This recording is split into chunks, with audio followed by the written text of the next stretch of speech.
আমাদের দেশে গাইস কি হচ্ছে, বিচার আচার বলতে কিছু নাই। 12 বছরের মেয়ে নাকি পালায় যে বিয়ে হচ্ছে। আপনারা কি দেখতেছেন না চোখে? ডাক্তার ইউনূস সাহেব কি একটা বক্তব্য দিয়েছে, ওই বক্তব্যের কারণে বেশিরভাগ মেয়েরা নষ্ট হয়ে যাচ্ছে। আপনারা আমার ভিডিও সরকার পর্যন্ত যাক, সরকার আমার ভিডিও দেখুক, আমি দেশের জন্য ভালো চাবো, দেশের খারাপ দেখবো না। আমার ভিডিও লাইক কমেন্ট শেয়ার করতে হবে, অন্যজনকে দেখার জন্য সুযোগ করে দিতে হবে। আমি অনেক কষ্ট করে ভিডিওগুলো বানাই, পোস্ট করে নিজের ছবি দিয়ে। মা বোন আমাদের থেকেও আছে। আমি তো কোনো মেয়ের দিকে তাকাই না। গাইস এগুলো তাকাই লাভ আছে? তাকাইলে ধরো বদনামের বাগি।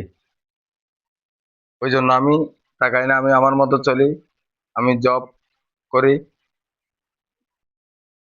পাশাপাশি চ্যালেঞ্জ ভিডিও বানাই, মানবিক কাজও করি। আমার জন্য আপনারা দোয়া করবেন। আমি অনেক দূর আগায় যেতে পারলে আমি গরিব দুঃখীর পাশে থাকবো ইনশাআল্লাহ। আল্লাহ হাফেজ। নেক্সট ভিডিওতে আবার দেখা হবে।